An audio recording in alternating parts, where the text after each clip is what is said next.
welcome to today's video. And in today's video, I will be discussing the two Georgia runoff elections in the Senate. These will decide whoever holds the Senate. If the Democrats can win both of these seats, they will very narrowly hold the Senate with a 50-50 majority as Kamala Harris will be the president of the Senate and break the tie. But if the Republicans win just one of these races, they will hold the Senate. This state was the only state to have two elections in the 2020 Senate elections, a regular election and then a special election. And the regular election was Jon Ossoff and David Perdue, and the special election it was Kelly Loeffler and Raphael Warnock. Sorry about that thing bouncing in the bottom again. That's my settings tab, or application, whatever. Anyways, let's get right into it. Let's start off with the regular race. I think it's actually a tilt red race. It'll be very close. As you can see, David Perdue is only 3% away, or 0.3% away from not even turning it into a runoff. Well, Jon Ossoff is 2.1% away. Jon Ossoff can take a lot of that Hazel vote, then he'll probably win. I think that there's a decent chance that he will take a lot of it, but I don't think that he'll necessarily take all of it. But if you can raise turnout, he has a very, very good shot at winning. And if he can flip some of those Perdue voters, a lot has happened in the last couple months, like 2 months, since the presidential election, since election night. And I think that he could flip a lot of those voters. I don't think he'll flip enough necessarily to win, but he will need to flip a lot of those voters.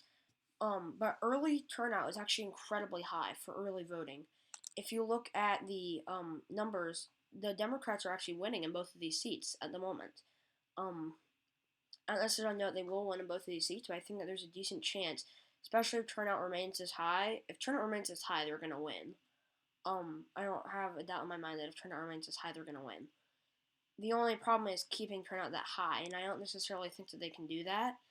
But right now, it's on track to being that high. I just think that it'll slowly go down just enough, and then the election day turnout will be just enough to barely have a David Perdue victory. I don't think that he'll win by a lot. I think that he'll win by just enough to barely hang on to the seat. Now, the other race, the special election, I think that Raphael Warnock will actually win here. If you add up, okay, I don't know what this is. I'm trying to find, I'll go find it. Here.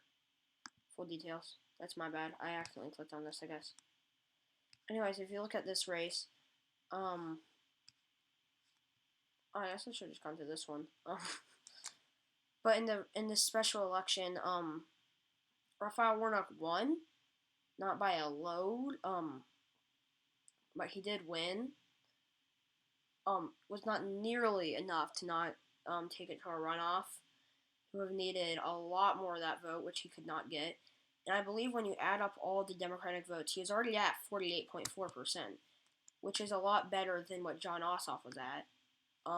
Also, I think that Warnock and Ossoff are arguably similar candidates in terms of how good of candidates they are.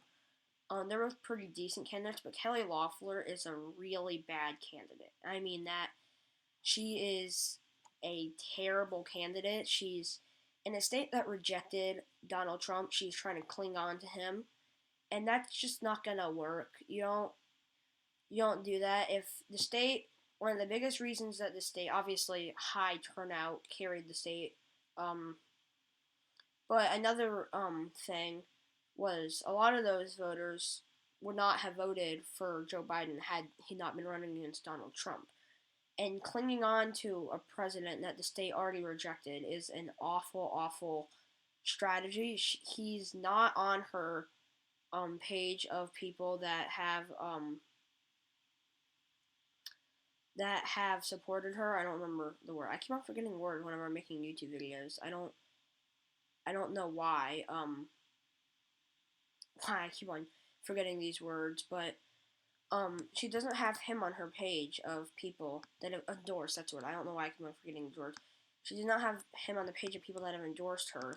Yet she will frequently talk about him and how she supports him and how she stands by him. And he's gone to rallies for her, which is, I don't think it's a good campaign strategy at all. It's not how you win a race, especially in this type of state. I don't think that's a good strategy. Also, like I said, if you add up all those votes, Raphael Warnock was closer to 50% than, or the Democrats were closer to 50% than John Ossoff was. And I think that he'll retain all of those Democratic voters. I also think that he might take a couple of those Doug Collins voters because if you look at this, Doug Collins was a lot more moderate than Kelly Loeffler. Kelly Loeffler built her campaign upon being farther to the right than Doug Collins, which is not how you win in a state that's not going to elect candidates that are far to the right. We've already seen that they won't, but that's not how you win. That's not how you win in Georgia right now. Doug Collins lost. That's a lot of people projected that he would lose. That was more or less a given. But he got 20% of the vote. 1 in every 5 voters voted with him, and I think that a lot of these voters might resonate a lot more with Raphael Warnock than Kelly Loeffler. Also, another thing against Loeffler, she is worth a load of money. Her husband is rich, and both her and David Perdue with all these insider trading scandals. That's a topic for another day.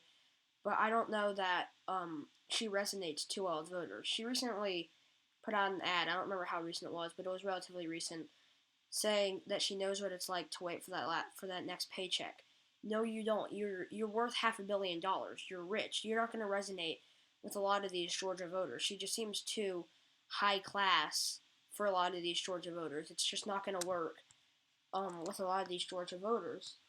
And that's why I think that's a tilt blue race. I don't necessarily think that she'll be able to do too well in that race, especially with all these things stacked up against her. But honestly, I'll rank now the things that I think are probably the most likely to the least likely. I think that this is obviously the most likely scenario. I wouldn't have made it my prediction if I didn't think it was. But after that, I think, honestly,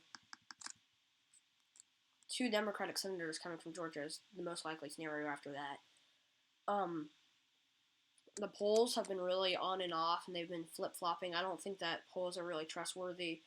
A lot of polls, actually Survey USA, that had that predicted Georgia correctly by about the same percent, had Raphael Warnock up by 7% and Kelly Loeffler up by 5%, or John Ossoff up by 5%, not Kelly Loeffler. I don't think that's possible. To have a poll that has both candidates winning. But anyways, they are a very trustworthy pollster. They've issued a lot of polls, and they have a very, very good accuracy rating. They're very accurate. And it's surprising that they're winning in a lot of these polls, but a lot of these early voters, they have incredibly high turnout. As I said, I think that if these early voting numbers continue to stay the way that they are, Georgia's going blue. Because the early turnout is incredible right now. It's incredibly high, and both Democrats are leading right now as of the early numbers. I don't necessarily think that it will stay this. I think it'll lower just a little bit, but I think that these races will be incredibly close. After this, I think that it's a double red. I think that that's the most likely after 2 Democratic senators coming from there.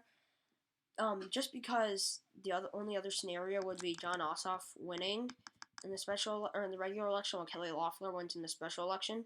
I think that the least likely candidate to win is Kelly Loeffler, and John Ossoff is probably the third most likely, and I feel like that's just not going to work. Or I don't want to say third most likely. I don't know, but I don't think that's very likely. I don't think that would at all happen. I think that 2 Republican senators would be more likely than this. And I also think that 2 Democratic senators would be more likely than this. But at the moment, this is my current prediction. I think that the Republicans will retain the Senate narrowly.